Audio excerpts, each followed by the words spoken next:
When you can't see and you're having some work done on the house, things could become a little tricky or even dangerous. In this episode of the I Can't See You podcast, I'll talk about that. I'll give an update on the all-blind fantasy football draft, and I have a happy ending for the email scam. From Studio B in Swarthmore, this is the I Can't See You podcast with David. It's like blind people for dummies. Hello there, and welcome to episode 139 of the I Can't See You podcast. My name is David, at David Benj on all the socials. I really appreciate you joining me for today's episode, and I've got a few things to talk about. I've got a great ending to what I talked about in last week's episode 138, and I'll get to that in a couple of minutes. But before I get started with all the other stuff, I did want to mention that I know a couple episodes ago I had talked about the All Blind Fantasy Football League draft and how Verizon Media had partnered with YouTube and the NFL, and we were going to do the draft in person, either in New York or LA. We didn't know where, we didn't know when. Well, I've heard from the commissioner, Brian, and it is going to be in New York City on the 8th of September. Now, I'm kind of fond of doing it that close to the beginning of the season because you've got any kind of injuries that have happened during the preseason out of the way and you kind of know about them. You also have any of the people that you think, hey, that guy might be good, but meanwhile, he's already been cut. So we don't have to worry about that. So still not 100% sure on exactly where in New York City. And as I told Jane about it, she's like, oh, that's the beginning of Fashion Week. So who knows where we're going to be? Brian thought that they had mentioned that they thought they had rented a mansion somewhere. He's not sure where. Evidently, maybe it's before the new governor moves in and we're going to be doing it there. I don't know. But I will keep you updated on that. I'm really looking forward to that. As much as I would have loved an all-expenses-paid trip to LA, I did not want to get on a plane and fly for 5 or so hours from Philadelphia to Los Angeles with, COVID Delta out there and about. I'm much more comfortable going to New York City. And, I'll get to LA at some point, but I'm looking forward to going up to New York. Jane will be there, and hopefully I'll get to spend a little time with her, too, while I'm there, because it's been a little bit since we've seen each other. And she's been planning on coming home, but things keep popping up, and every time she thinks she has some time to come home, something else comes up. So at least I'll get to see her. Liz will not. It's the beginning of school for Liz. So she will not be joining me in New York, although it seemed like she would have been able to, and they would have paid for her as well. But going to New York on the 8th of September, not sure if it's going to be just a couple nights, but we'll see. But I thought everything sounds great, and that sounds like a lot of fun, and hopefully most of the guys in the league will be able to join us. I know Brian was telling me most of the folks are from the East Coast. I know David Cleveland, who's been on the podcast in the past, he's in Houston. There is a guy out in L.A. Who was hoping for L.A., and I know Brian told me he will not be able to make it. So hopefully most of the folks will be able to show, and that will be great fun, I'm sure. So I'm really looking forward to that. Moving on, I'm also happy to report that the Keystone Chapter t-shirts are now in, and I am so excited that that part is done. I actually wore mine the other day, and I'm going to throw a picture up on Instagram. I'll try and put it in the show notes as well, if you want to see a picture of me in a green t-shirt with the beautiful Keystone Chapter logo. Take a look over there. And again, the show notes address is ican'tseeyou.com/139. Remember, I Can't See You sounds like a whole sentence, but it's only 7 letters long. ican'tseeyou.com/139. And have a look. They did come out very nice. I'm really happy with them. And now we just have to figure out how to get them to the people, because the first vendor we were going to use was also going to ship them, and it was only going to be $1 or $2 more than what we paid for the shirts now. So certainly we can't ship them for $2. I don't think they'll fit in a regular envelope with a couple of stamps on it. But that's the next problem, is getting them to folks. Now, there are some people that live fairly close to me that Liz and I, I'm sure, will deliver. But some of the people are not. And so we'll have to see how that goes. But I'm so happy that part is done. And I do have a couple of extras. So I don't know if I had mentioned it in a previous episode, but I had the idea when I was watching training camp for the Eagles I thought, this is very similar to a Kelly green. They're Irish green. And I thought, I wonder if I could get a shirt to a player or two and have them just, wear it, give it to them, let them wear it and put it on their Instagram feed or via Twitter and share our contact information. Maybe we could get some donations or whatnot. So I do have that idea. If anybody knows anybody that plays on the Eagles or has a connection there, or any kind of influencer or celebrity in general that may have a decent social following, please reach out to me. Either ican'tseeyouPodcast@gmail.com or call the tip line. I don't know that that's what I'm calling it, but call 646-926-6350 and let me know. And please let me know if it's okay to use your voice on an upcoming episode, because obviously if you can connect me to somebody, I certainly want to play that on an upcoming episode. Again, 646-926-6350 if you have any connections to anyone. Anyone that has a social following. But I would appreciate that. One other thing that I wanted to talk about before I get into the update from last week. We've had, since we moved in, when we bought the house, I knew that there was going to be some things that we had to do. One of the things, for example, was a doorbell. There was no doorbell at our front door. And, people would come to our door and start knocking and say, yeah, we looked for the doorbell, but we don't see it. And looking around inside the house, there's a chime inside our house. So we don't know what happened. The guy that finished our basement said that he thought the front door framing was newish. And so I wonder if there was some sort of problem, either right before they sold or maybe even, from a previous owner, maybe there was some sort of problem. And so we knew we needed a doorbell for one thing, and we needed some other things. We wanted some sort of light for out back so that when I take Ziggy out at night, he's a little bit easier for me to see because I don't always, see him very well. And usually I use my iPhone, the flashlight on that. But the problem is I don't like walking in the grass with all the bugs flying around, because every time I walk in the grass, I come back in with 27 mosquito bites. And that is certainly a story for another day to talk about that.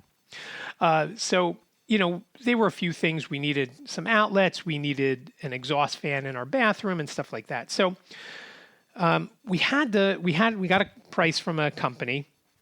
And it was a couple days that they were here. We needed a new line run to our main bathroom upstairs, because that seemed to be on the same circuit as some stuff in the kitchen. So when somebody tried to use the Nespresso machine and something was running in the bathroom on the outlet, the circuit would pop.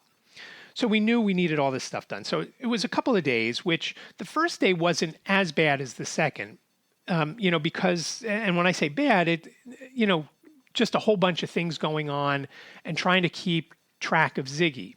Now, Ziggy is fine with people. He likes people. But the problem is, as I've mentioned before, is he eats anything and everything. There's a handful of things that he will not eat. And, snap peas and ginger he doesn't like very much and stuff like that. Tissues, paper towels, rags, loves them. And, so that was our biggest fear of him getting to, maybe there, a little cutting of a wire or, some screws or something like that. So we kept close tabs on him. In fact, we kept him on a leash inside the house. And, I felt bad for him, and Liz felt bad for him while the work was going on, because it was 2 full days of work. The second day was the worst for a couple of reasons. The first day, they didn't work on the main level very much. They did the outside work. We had an outlet installed in the front of the house outside, so we could do decorations and become part of the neighborhood, because it seems like we were like one of 7 houses last year that didn't have any kind of decorations up at the holidays. And I'm very excited this year because Christmas is obviously the same time, but Hanukkah is almost a month earlier, so we could cover both bases this year. And so now we're looking around for some giant electric menorah that we could put up. And I got to be honest with you, I don't know that there are any other Jews in this neighborhood. So people might be looking at us a little funny, or at least me. But then once Hanukkah is done, obviously we can pull that down and put some sort of Christmassy thing up. I mean, we're not going to compete with the guy down the street that has the Stay Puft Marshmallow guy with the Ghostbusters shooting their beams at him, because at Christmas he also goes crazy with the lighting and everything. But at least we'll have something. So we had that done. So they did all that. They put the light outside. They ran the circuit for the bathroom upstairs. They put in some ceiling fans in the two upstairs rooms, one that was the office and one that is Jane's room. We already had one in our bedroom, so we didn't need to do that. So they were basically in the basement and upstairs or outside. But the second day was not so good because they had to do all the work on the main level, or most of the work on the main level, and Liz had to be at school. She and her co-teacher were setting up the classroom, or at least starting to set up the classroom. And so it was basically Ziggy and I. And because they were doing the main level, I didn't want to be in there because, again, like I was saying, they cut a piece of a wire or drop something and, he's going to eat it. And then it's going to be another trip to the vet or, another surgery or whatever. And we just didn't want that. And, we'd like him to stay healthy for about, a year. So, we don't have A, that expense, and B, that pain for him. So I basically was holed up in the office, which is the size of a shoebox.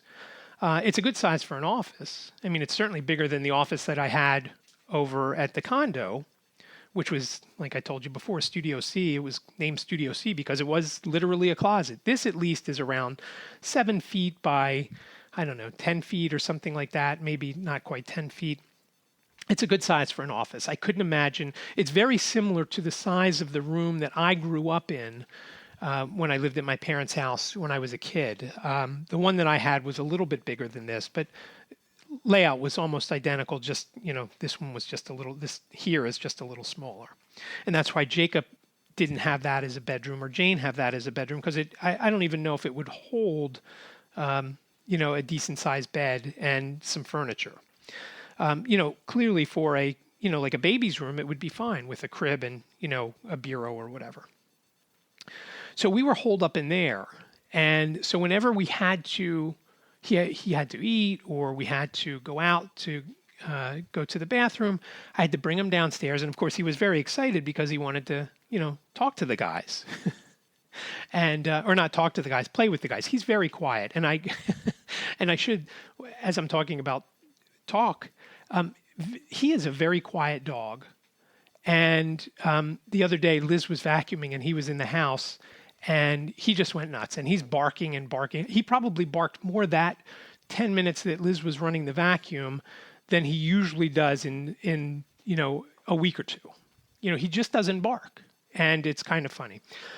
But when we were coming down the stairs each time, as we're going outside or going into the kitchen, he wants to get downstairs. So I as I open the door to the office, I say, okay, we're going to go down the stairs slowly. And I can just envision him pulling me down the stairs and I'm holding onto the railing tightly so he doesn't yank me down the stairs. And fortunately, each time we came down, the guys were not in the living room, which is where the stairs, land. And so it wasn't too bad. But there is stuff everywhere because all of our Verizon Fios stuff comes into the living room. And so the hub is there, the phone lines are there, everything is there. And that's, that we need another outlet there. We needed some phone lines run to the office, which I'll tell you about in a second. And, but there's tools on the ground, which sometimes I see them, sometimes I kick them. I didn't see them. He, at one point, as we're walking by, had picked up a paper towel, and the guy saw him pick it up, and he said, "Oh, no, buddy," and he grabbed it out, and then I said, "Oh, what did he have?" He said, "Oh, it was no big deal. It was a paper towel." I said, "No, he would have eaten that, and it would have been a big deal." So it was that part of it was rough because I didn't know where stuff was, and stuff gets moved, and as I've mentioned before. and I'll touch on something else in a second, you know, when you can't see and you move something, you know, it's, you know, even if you move it a few inches, it's something that I could run into, trip over, whatever. And that's all it takes is a couple of inches. So we made it through that, we think. I mean, things have been okay with him, so we don't think he ate anything, while they were here, which is good. So after they finished up, and it took them a while that day because there was an issue with the phone lines. Instead of running the phone lines from, where I had originally told the guy that gave us the estimate, and it's a bunch of brothers. The one who gave us the estimate was not here. So when I told them about running the phone line, when the guy gave us the estimate, I said, here's where the phone line comes in, and it has to get down to the office. I said, as far as I know, this is where, not like in the old days where it goes to a box outside your house. Well, when they ran the phone line, they thought it would be better to run it from the box outside. And of course, when they ran it from the box outside, it didn't work because I don't think it goes there. And I told him that, and I said, no, I said, I thought I had mentioned to you that the phone lines were there. I know I mentioned it to your brother when he was here. And he said, oh, usually they run to that. And I said, okay. So that didn't work. So I still have no phone line here in the office. And, we were on the fence if we were even going to do that, because they were going to charge us a couple $100 for that to run the line. And I don't know how often I'll even, first of all, as I've mentioned to you, I'm not in the office that much. But I do like to have, if I have to make a call, I don't like to use my mobile in case it cuts out, in case there's some other sort of, it's just it wouldn't have been as clear as having, a landline. And it's a business line. I'm not talking about our home phone, which I'd love to get rid of any minute. So that didn't work. So that took a while, and some other things. There were, the first day was great. Second day was horrible. Things didn't work out. They had to run stuff in ways that we weren't too happy with. Instead of running, we had an outdoor light put in, that they realized that it was easier to run the wiring, outside, to go outside, from the basement, and, so stuff like that. It doesn't look great. It seemed to me like maybe that was the easiest way, and that's why they did it that way. Not 100% sure. Still on the fence whether I'd use them again, but they did give us a credit for the phone line, and, from their estimate. So at least we didn't pay for that. I mean, we just paid with time. I mean, they were here until about 6 o'clock, and they got here around 9 in the morning on the second day. So the other thing that went on while they were here, like I said, stuff is everywhere, stuff is moved, and so I have to worry about that. But the other thing is, we had an outlet put in our kitchen island. There was no outlet in the island, and, Liz has a mixer that there's not really cabinet space anywhere else in the kitchen for it to fit and have a little bit of space on either side. So we had this outlet put in our island that we were hoping it would be down, if you're standing at the sink washing dishes or whatever, to the left of the sink. There's more counter space there. The mixer could fit there. Some other things could fit there. And to the right, there is space for the mixer, but there really wouldn't be space for other things. So when they said that they couldn't run it all the way down the one end because of the dishwasher, they had to go, they went under the sink and put it as far to the left as they could, and it's not in a bad spot, so hopefully it's fine. But they took everything out from under the sink.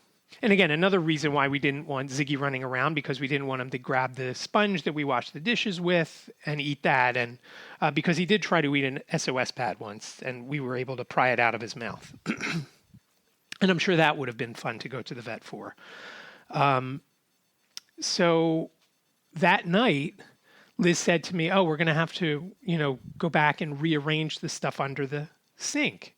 Because as I mentioned previously, when you move something, I don't know what I'm grabbing.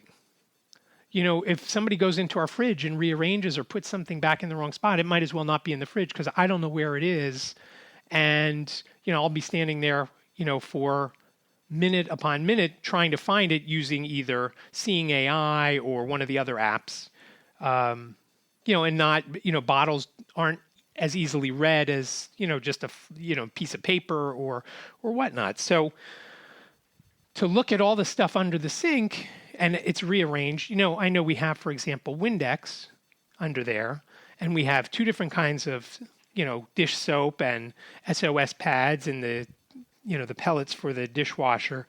So everything was all jumbled around. And, I know that when I put my hand under and part of the problem with, especially under the sink, because of the psoriatic arthritis, I hate to, when my hands hurt as they do so badly today, I don't even have to move them for them to hurt. So I don't want to, run into something that I don't see under there, knowing that it's usually in, a spot, let's say to the left, and now it's dead center. So when I stick my hand under, my hand hits it and whatnot. Trash bags are under there. We get a big, I don't remember how many count box from Costco.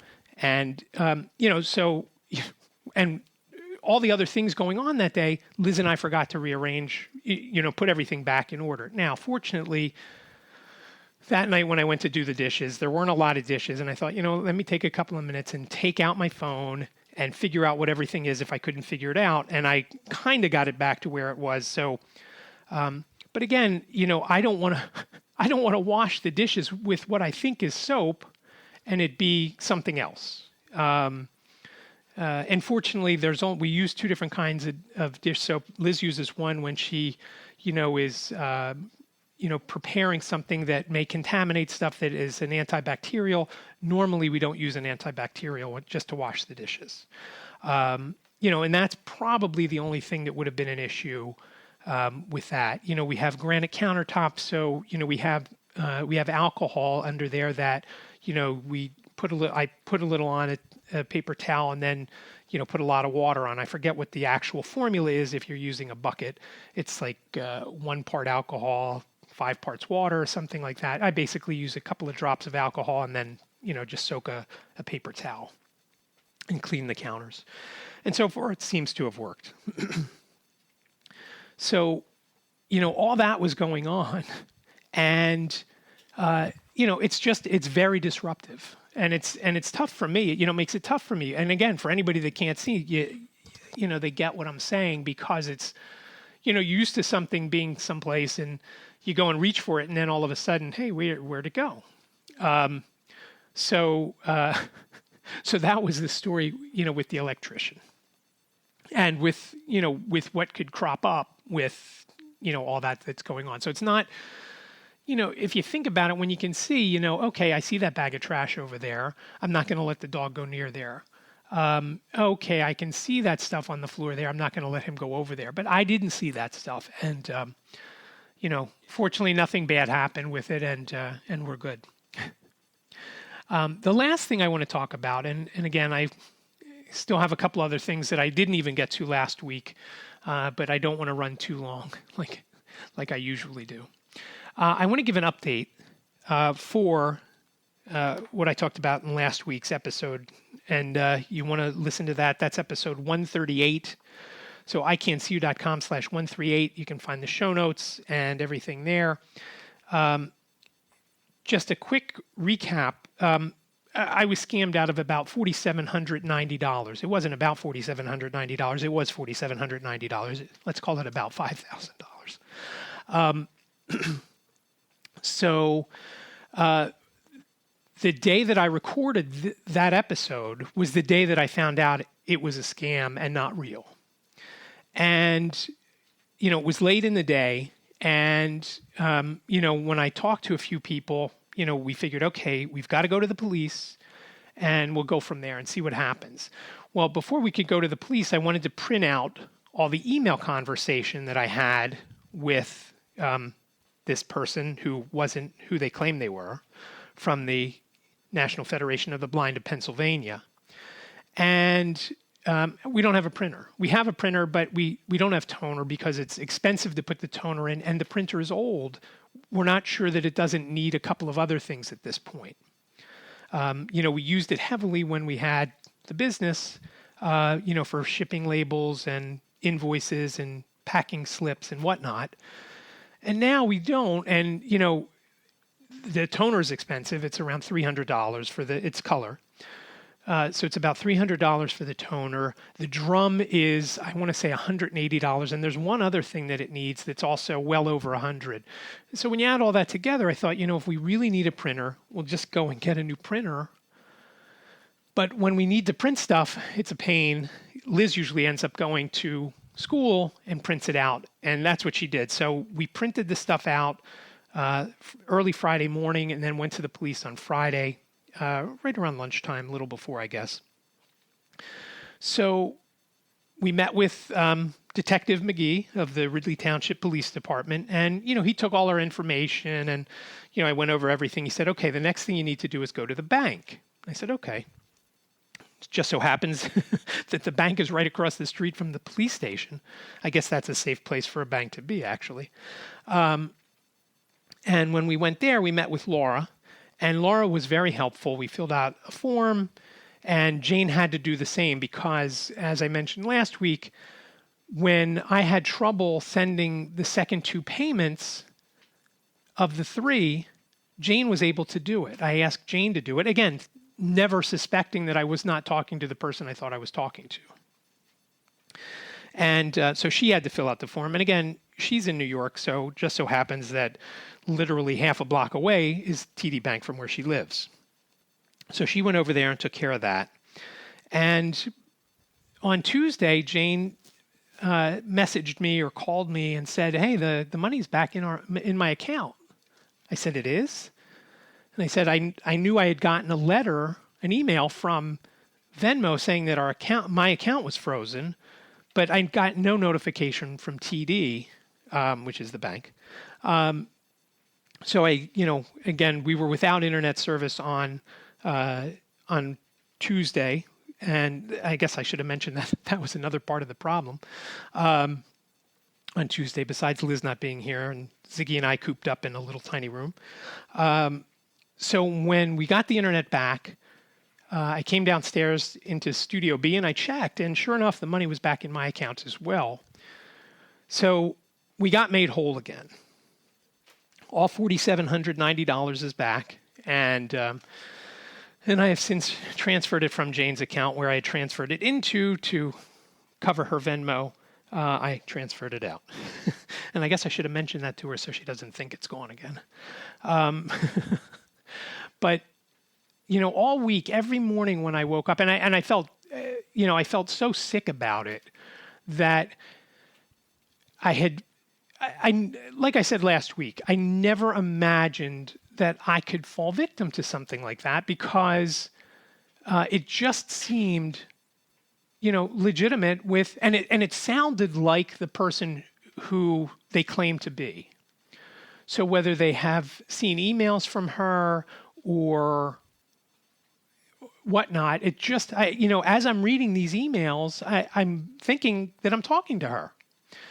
And, and I felt, each day I felt a little more dumb, and I still do. It's embarrassing.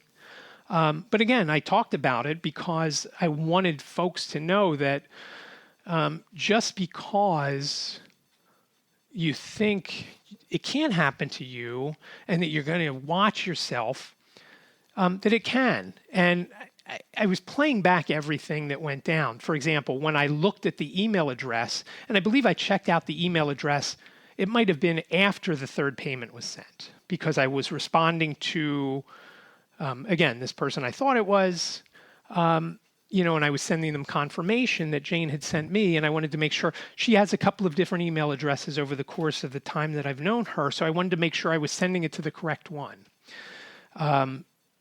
If you email her, you can just email her president@nfbp.org.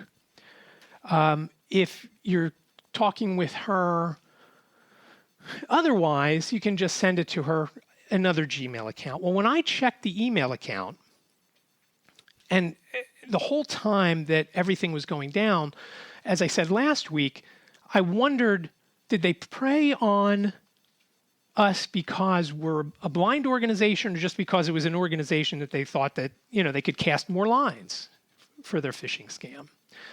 And I still don't know, but I think it worked against me when I did check the email account. And let me preface this by saying I don't use VoiceOver on my computer. I use it on my phone. But when something isn't a proper word, and sometimes even when it is a proper word, it's hard for me to figure out what it's saying. Obviously, president would be an easy thing. But the other email address that she has is not. So when I was able to pull up the email on my phone, I heard president. And there were some other things after that, but I didn't know the different email accounts that she has. And when I pulled it up on my computer, because I don't use VoiceOver on it, I looked and I see president and I see it ends in Gmail.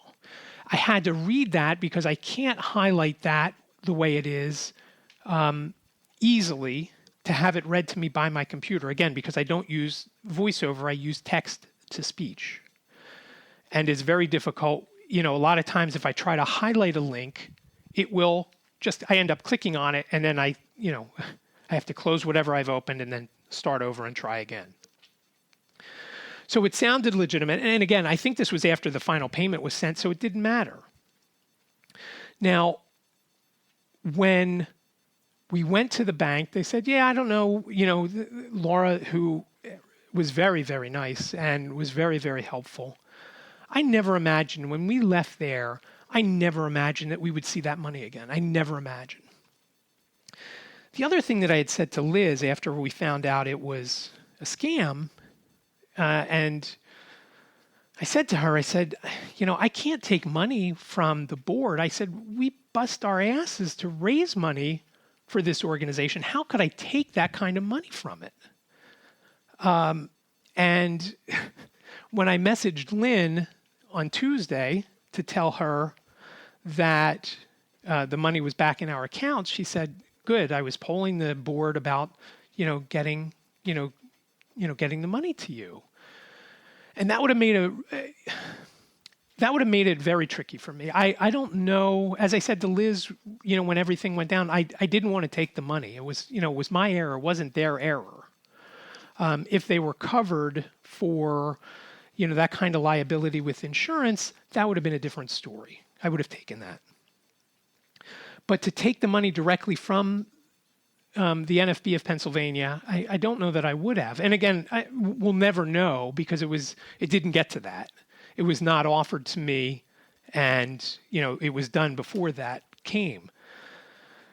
So I just wonder, what would have happened. Liz, of course, thought that I should take the money because, it was our money. And I said, yeah, but it was my error. So fortunately, it doesn't come down to that. And I don't have to make that decision thanks to TD Bank and or Venmo and Detective McGee over at the Ridley Township Police. And again, I don't know what, if anything, the police report did, or the fact that we even just submitted a police report. Maybe that was all Venmo or TD needed. So it is a happy ending there. And I'm very happy because now I can get back on track with, the web stuff that I want to do. And I'm looking forward to that. And, hopefully you'll see some changes with ican'tseeyou.com and a couple other sites that I'm working on. I Can't See You just needs a bunch of work. So, speed is terrible, and a couple other things need to be fixed. So hopefully that will happen now that I have that money back, and I can breathe a sigh of relief. And I'm, really happy that happened, that the money's back in there. But that is all I'm going to give you this week. I do have, like I said, some other things that I want to talk about. We'll save it for another week. It's none of it's earth-shattering or pressing. So I do appreciate you listening to episode 139 of the I Can't See You podcast. As always, please rate, review, and follow if you haven't already done so you don't miss an episode. If you don't want to miss an episode, I was thinking before I hit record, this is, not far off from Seinfeld. It's a podcast about nothing. I mean, it's about something. It's about what goes on in my daily life. So just think of it as a vlog without the video. So I guess it's a log. But I do appreciate you listening. I hope you're doing well and you're staying safe from the Delta variant and any other things that you're trying to stay safe from. And I will talk to you next week. Thanks again for listening. Thank you for listening to the I Can't See You podcast with David.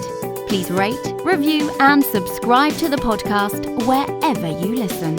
And don't forget to share the podcast with your friends.